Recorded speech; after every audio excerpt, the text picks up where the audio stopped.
En este bloque vamos a hablar de solapamiento cráneo-cara automático. El solapamiento cráneo-cara es un problema que está muy relacionado con un problema clásico de la visión por computadora llamado calibración de la cámara. El problema es encontrar, dada una foto de un objeto conocido, encontrar la posición, la orientación y la focal de una cámara, la cámara que tomó la fotografía. En el problema nosotros conocemos perfectamente el objeto fotografiado y también conocemos la lente de la cámara. Para realizar la calibración podemos marcar unos puntos de referencia en la fotografía. En este ejemplo que estamos viendo, donde tenemos una fotografía de una iglesia y el edificio de la iglesia, pues podemos utilizar, por ejemplo, las esquinas del edificio. En la formulación como problema de calibración de la cámara, cuando utilizamos puntos, el problema tiene el nombre de perspectiva desde n puntos. Es un problema que ha sido muy estudiado y en 2014 se ha sacado un algoritmo muy efectivo llamado POSES, que es el que usaremos a continuación. Ahora bien, el solapamiento cráneo-cara es esencialmente un problema de calibración de la cámara, donde los puntos de referencia no son ya las esquinas de un edificio, sino son los landmarks antropométricos.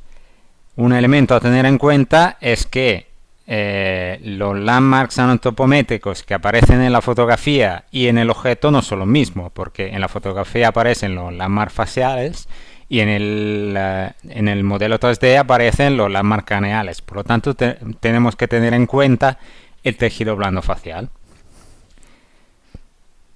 Para hacerlo, pues necesitamos un proceso de estimación de la posición de los landmarks faciales en 3D a partir de los landmarks craneales. Eso es decir, calcular un vector que llamamos el vector de tejido blando, que une el punto craneal con el punto facial. Un vector, como sabéis, tiene dos componentes, una es la dirección y otra la longitud.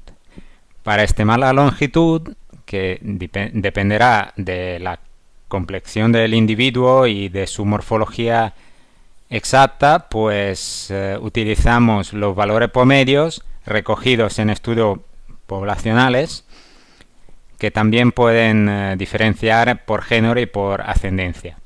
Con respecto a la dirección, en la gran mayoría de los casos, por defecto podemos utilizar la dirección perpendicular a la superficie del cráneo, pero lo que recomendamos y lo que permite nuestro programa es que el usuario pueda cambiar la dirección en el proceso de marcado de un landmark. Ahora vamos a ver cómo llevar a cabo una superposición cráneo-cara de forma automática dentro de Skeleton ID. Como podéis ver, pues ya hemos marcado unos cuantos landmarks en la fotografía y en el cráneo. Vamos a elegir un estudio de tejido blando, en este caso el estudio de Stefan de 2014. Aquí tenemos el botón para activar la funcionalidad. Lo que aparece ahora en pantalla es un listado de todas las parejas de landmarks que se van a utilizar para hacer la superposición.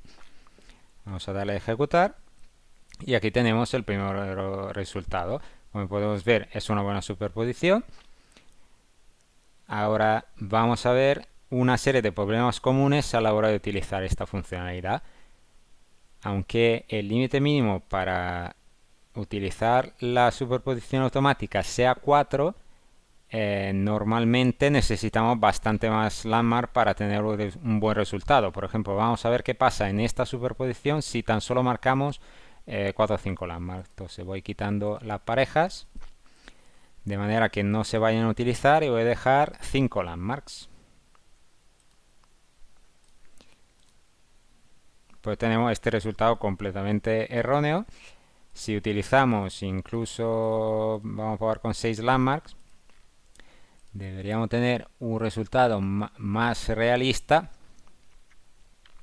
Vale, en este caso podemos ver que bueno, ya la superposición tiene un mínimo de sentido, pero como hemos marcado mayoritariamente puntos en la línea medial y en la parte derecha de la imagen, pues el cráneo se ha visto desplazado demasiado a un lado con respecto a lo que estábamos teniendo anteriormente.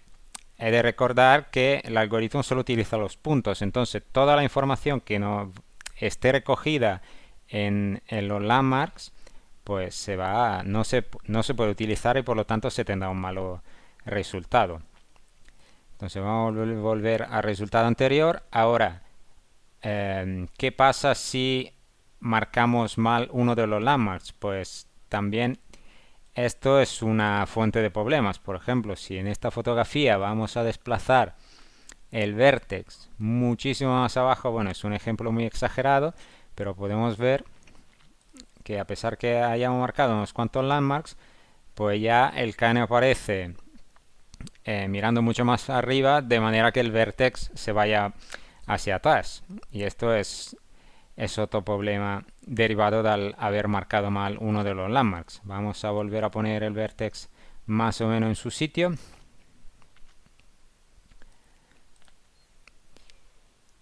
Y ahora vamos a ver otra posible fuente de error, pues los vectores del tejido blando. Vamos a desplazar, a mover alguno de manera que, bueno, de una manera muy poco realista, pero bueno, podría pasar que por desconocimiento, simplemente por error, a la hora de utilizar la aplicación, pues tengamos unos valores muy malos como esto que acabo de poner. Vamos a correr la superposición. Pues en este caso podéis ver que el cane está torcido, parece que está con la cabeza un poquito torcida, y esto se debe a los vectores del tejido blando.